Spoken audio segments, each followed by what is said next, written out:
Logo nos primeiros segundos de Aliens: O Resgate, dá pra gente perceber que essa sequência do clássico de 1979 vai ser um filme bem diferente do anterior. E o detalhe que entrega essa mudança de tom está presente na trilha sonora do compositor James Horner, que traz uma assinatura sonora simbólica que vai se repetir ao longo do filme, até que ela é substituída por outro som bem específico. E eu já te digo qual seria esse som. Mas inicialmente, o que a gente ouve na abertura é o som da caixa, que é um instrumento musical percussivo que costuma se associar com o militarismo. Com o ritmo da marcha dos soldados, essa aura de ordem, disciplina e controle emocional. E é justamente esse militarismo supostamente invencível que vai ser o destaque desse filme através de um olhar bem interessante do diretor James Cameron. Um olhar que consegue tanto aproveitar o efeito de catarse que vem com a ação dos fuzileiros, mas também criticar, subverter e, honestamente, humilhar essa fachada durona militar que acreditava ter o controle de uma situação tão desesperadora. Nesse vídeo, então, vamos falar mais sobre isso e também sobre o subtexto econômico por trás da trama do filme, algumas interpretações bem interessantes sobre o conflito entre aliens e humanos, o assunto inevitável da maternidade e por aí em diante. Lembrando que eu estou cobrindo todos os filmes da série Alien no caminho até a estreia de Alien Romulus em agosto. Essa é uma franquia que eu amo demais, mesmo com filmes não tão bons assim, justamente porque cada filme é sempre muito autoral e essa é uma tendência bem criativamente saudável, que começou aqui nesse segundo capítulo, dirigido pelo ainda jovem James Cameron, que impressionou os executivos da Fox com o seu roteiro do primeiro Exterminador do Futuro e depois garantiu, com o sucesso de bilheteria daquele filme, a posição de roteiro e direção nessa sequência. E o que ele faz tão bem aqui é ampliar o escopo da construção de universo da saga e adicionar uma camada muito importante de desenvolvimento de personagens, que não exatamente existia no filme anterior, que era muito mais voltado para o horror inescapável de uma situação de sobrevivência extrema e bastante solitária. Dessa vez, no entanto, Aliens: O Resgate se preocupa muito em criar uma conexão humana forte, envolvente, e fazer essa conexão enfrentar provações tremendas que vão aproximar cada vez mais a relação entre os personagens em si, mas também a nossa relação com eles. E com isso, parece que o filme faz uma escolha muito consciente. Ele abre mão de todos os principais atributos do primeiro Alien, enquanto uma obra mais filosófica, misteriosa, pessimista, mas o que ele ganha em troca é algo que, na minha opinião, consegue ser praticamente tão bom quanto, só que simplesmente diferente. E isso é ótimo. Se eles tivessem tentado fazer o mesmo filme de novo, o resultado nunca seria tão legal. E talvez seja isso que me faça admirar a franquia como um todo, Cada capítulo sempre tenta ousar, mesmo com o risco de errar, e eu consigo respeitar bastante essa postura que permanece, pelo menos, na maior parte dos filmes. A gente já chega nos piores.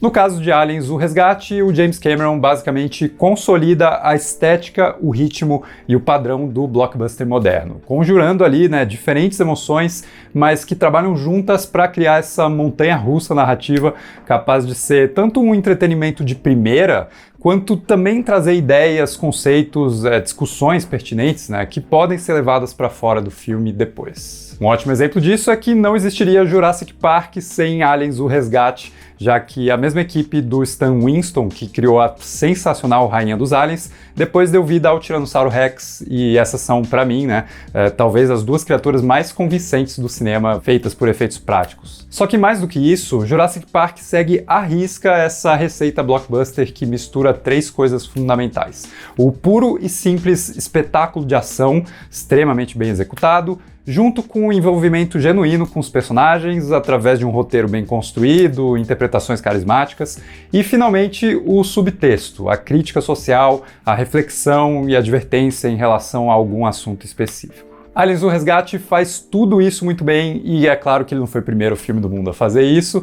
É sempre bom lembrar, que todo filme pioneiro surge a partir de mudanças que foram acontecendo aos poucos em obras anteriores. Mas enfim, ele consegue ser tão efetivo nessa combinação que a gente pode sentir os efeitos desse sucesso até hoje, mesmo que para alcançar isso ele tenha deixado para trás aquela beleza minimalista e silenciosa do filme do Ridley Scott, que particularmente ainda é o meu favorito por, sei lá, um dedinho de diferença. É aquela coisa, um dos jeitos mais legais de descobrir que tipo de cinéfilo a pessoa é perguntar qual dos dois primeiros Aliens ela prefere, e eu defendo que essa suposta divisão entre gostos diferentes deveria ser, na verdade, uma celebração, já que é simplesmente maravilhoso que um mesmo universo ficcional consiga render histórias bem diferentes, mas igualmente poderosas. Vamos então entrar nos detalhes e nas discussões que eu mencionei lá no começo do vídeo, e para isso fica o aviso de spoilers. Se você não assistiu Aliens: O Resgate, assiste lá e depois volta para cá. Bom, eu mencionei a subversão do militarismo no filme, então vamos retomar aquela ideia da assinatura sonora da caixa. É um som que permeia boa parte das cenas envolvendo esses fuzileiros interagindo e se preparando, né, e surgindo em cena como essa coleção de arquétipos bem definidos que se comportam do jeito mais hollywoodianamente militar possível. E eu reconheço que assistir essa galera sendo apresentada pode não ser tão agradável para todo mundo, já que é preciso aturar o papinho milico, as piadinhas machistas, a postura durona, descerebrada e os estereótipos muito nítidos de soldados que se divertem atirando. E é até interessante que uma das referências que o James Cameron passou para os atores foi o livro Tropas Estelares, que faz um retrato muito semelhante desse tipo de dinâmica militar. E o mais curioso é que 11 anos depois de Aliens, o Paul Verhoeven foi lá e adaptou o próprio Tropas Estelares, se inspirando muito nessa estética do James Cameron, mas indo além e investindo com gosto nesses estereótipos, só que no intuito justamente de satirizar e criticar esse conjunto de características, inclusive indo na contramão do próprio livro, que, segundo muitos autores, né, faz uma glorificação desse militarismo. O que importa é que toda essa vibe descontraída e confiante dos militares vai ser quebrada quando eles chegam no planeta LV-426, o mesmo do primeiro filme, né, para investigar o silêncio de uma colônia que vinha prosperando ali, trazendo com eles uma Ripley relutante que está em busca de alguma resolução para o trauma que ela viveu. Assim que eles invadem a base abandonada e parcialmente destruída da colônia, aquele sonzinho da caixa que vinha acompanhando os fuzileiros é completamente substituído por outro som constante na trilha sonora. E esse som é o som que surge quando um instrumento como o violoncelo, por exemplo, bate o seu arco nas cordas usando a parte da madeira e não a parte naturalmente feita para produzir o som do instrumento, numa técnica conhecida como col-lenho, que é assim.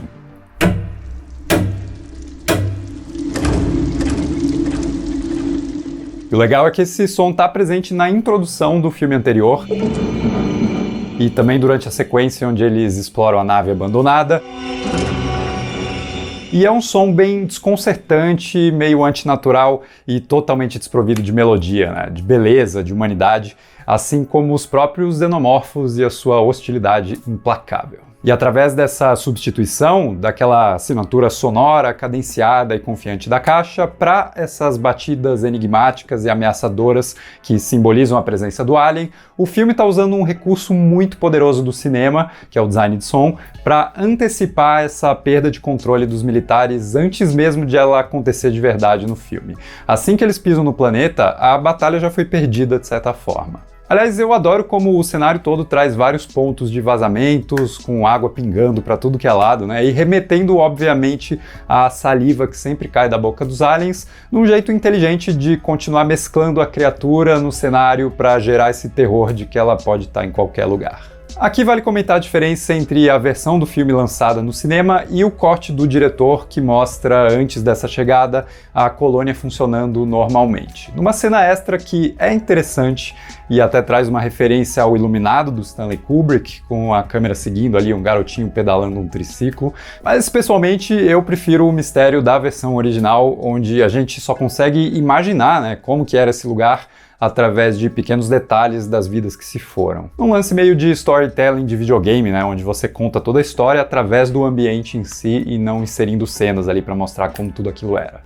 Mas vamos falar dos personagens que funcionam muito bem para trazer essa dimensão mais emocional para o filme. E é muito admirável o quanto James Cameron consegue desenvolver as características dessas pessoas sem precisar obrigatoriamente usar diálogos expositivos para isso. Um bom exemplo é o Hicks, que é um cara super cabeça fria, que vai ganhando cada vez mais destaque na trama, mas que já demonstra ter um diferencial em relação aos outros militares logo na cena da descida para o planeta, quando a nave está chacoalhando e todo mundo se sente super tenso com essa manobra obviamente perigosa, e o Hicks aparece num único take ali no meio do caos, cochilando tranquilamente. Depois o tenente até fala, alguém acorda o Hicks ali porque ele tá tranquilo demais. É inclusive legal que o desenvolvimento dele se pareça com o da Ripley no filme anterior, no sentido de que durante boa parte do começo da história, ele não ganha tanto destaque assim, né? Até que a situação se torne mais drástica, e daí é justamente essa cabeça fria e capacidade de lidar com a pressão que promovem o personagem quase automaticamente a um protagonismo que ele não tinha antes. Co-protagonismo, no caso, né? Ninguém tira o lugar da Ripley ali.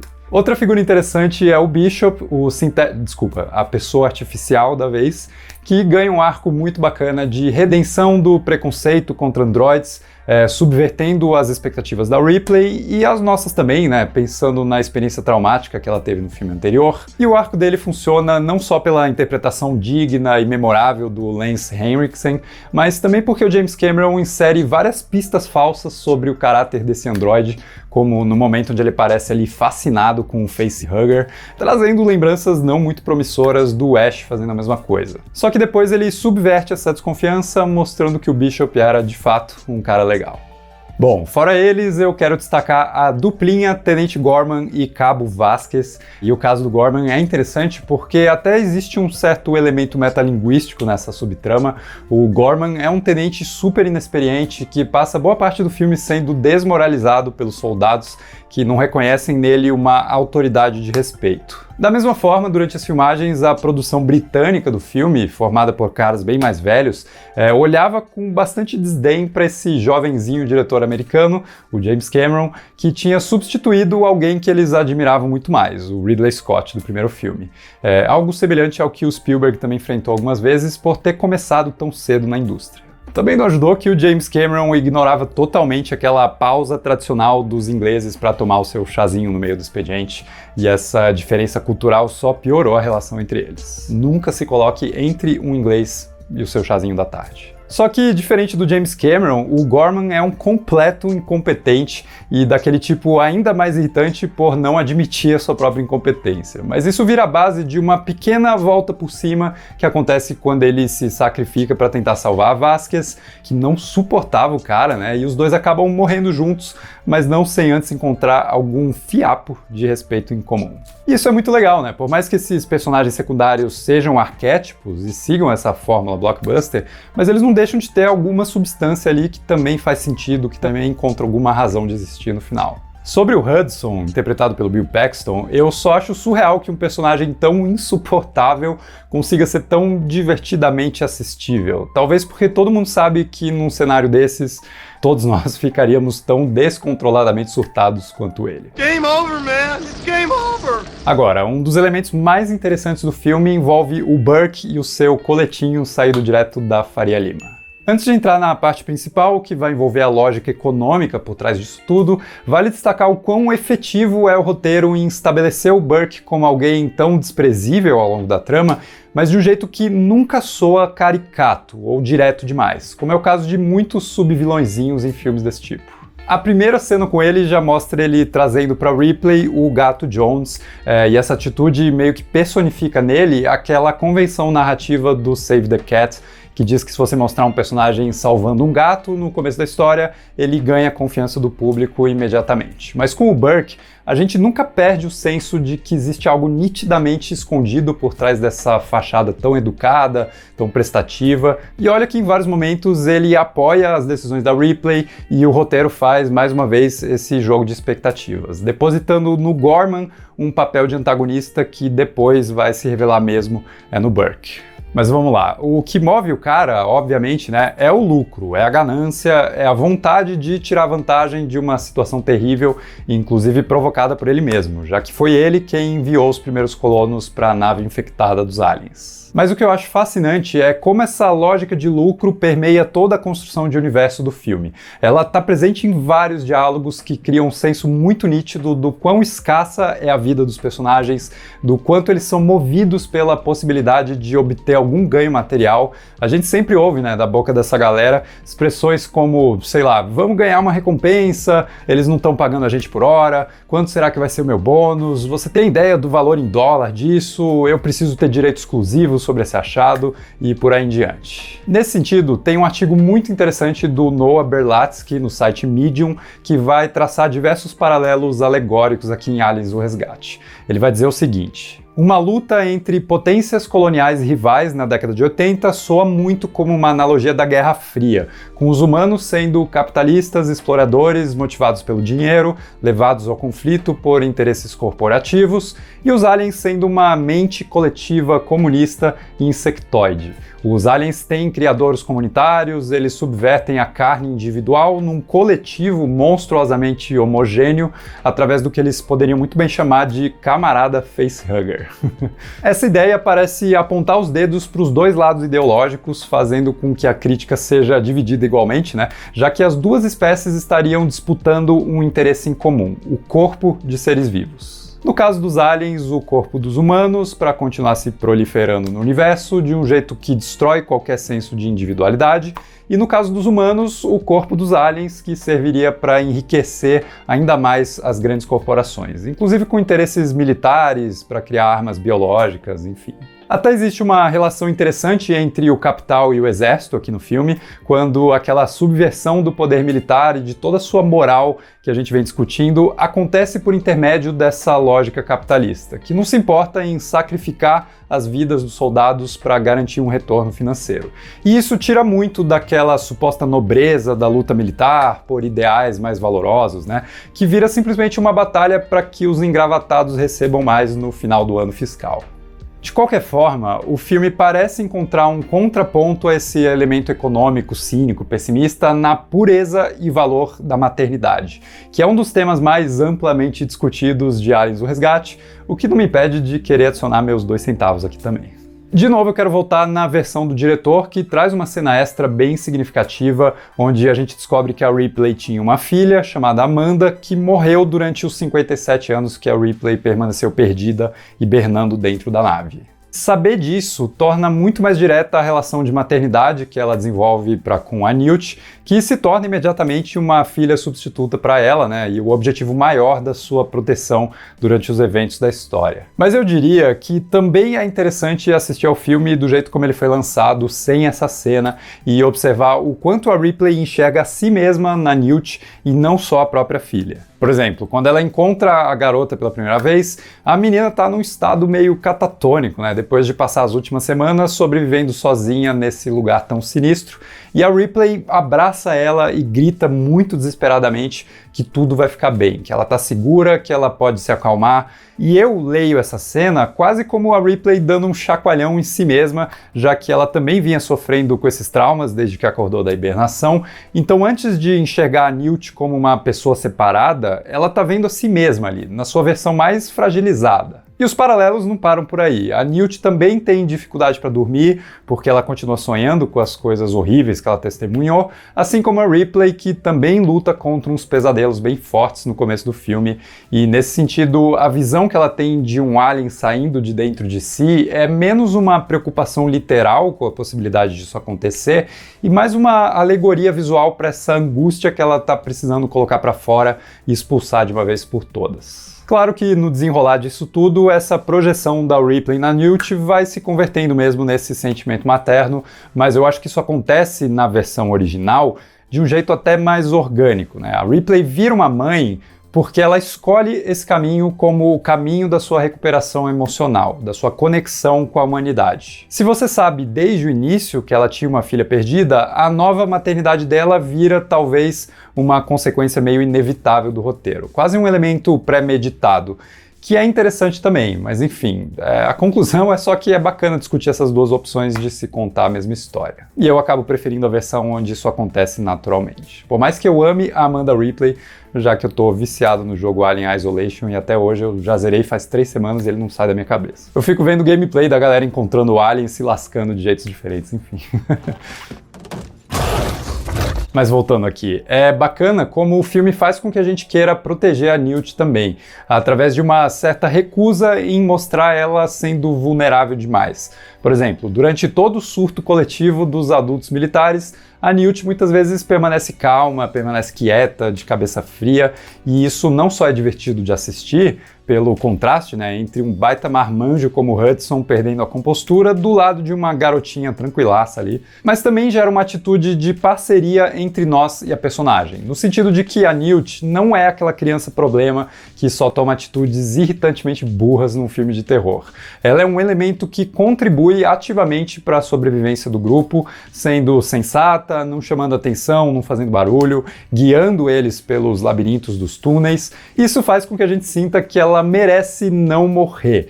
E eu sei que nenhuma criança merece morrer, mas filme de terror é totalmente meritocrático. A gente vincula demais as atitudes dos personagens à sua sobrevivência ou não. E é lógico que essa conexão emocional é totalmente amplificada pela forma épica como James Cameron constrói de forma tão heróica esse resgate da Ripley no final, depois que a Newt é levada embora pelo Alien. O jeito como ela se torna absolutamente resolutiva, juntando ali o seu pequeno arsenal, grudando tudo com silver tape e partindo para cima, no caso para baixo, né, porque o elevador está descendo. Enfim, saindo para resgatar a filha com essa fúria tão maternal que ela vai enxergar também na própria rainha dos aliens, nesse embate muito primal entre duas mães protegendo seus filhotes. Aliás, eu curto muito, né, quando rola aquela trégua momentânea entre as duas, quando a Ripley ameaça incendiar os ovos, e eu amo como essa trégua dura meros segundos até que um dos ovos começa a se abrir, e a cara que a Ripley faz de sua filha da puta, antes de descarregar todo o combustível do lança-chamas, como se fosse um jogador que chega no chefão final do jogo, tendo conservado munição durante todas as fases anteriores, e agora libera todo esse poder de fogo de uma só vez. Sem contar a luta final com a frase antológica "Get away from her, you bitch!". Enfim, é muito sintomático que eu termine essa análise simplesmente louvando com bastante empolgação esse filme maravilhoso, depois de dedicar um bom tempo discutindo de forma mais racional os temas e elementos narrativos. Mas é que Aliens: O Resgate consegue ser muitas coisas diferentes ao mesmo tempo, fazendo com que elas funcionem com bastante harmonia mesmo assim. Ele consegue ser um blockbuster escapista absolutamente divertido, mas muito bem construído, muito profundo. Só para terminar, é fundamental que essa fodacidade da Ripley venha justamente pela sua humanidade, que nunca é deixada para trás para que a personagem vire uma super-heroína invencível, e a última imagem do filme reforça essa humanidade, inclusive fazendo uma rima visual complementar com a última imagem do filme anterior. Se lá no primeiro a Ripley termina hibernando sozinha, ela tá viva, mas ela tá isolada, agora ela dorme junto com a Newt num enquadramento que ressalta a proximidade entre essas duas pessoas, mãe e filha, que encontraram, né, uma na outra, a salvação que elas mais precisavam. Pelo menos até o próximo filme, mas a gente já chega lá. Mas é isso, diz aí nos comentários o que você acha de Aliens: O Resgate. Se gostou do vídeo, não esquece de deixar um like e se inscrever no canal, isso me ajuda demais. E a gente se vê no próximo vídeo.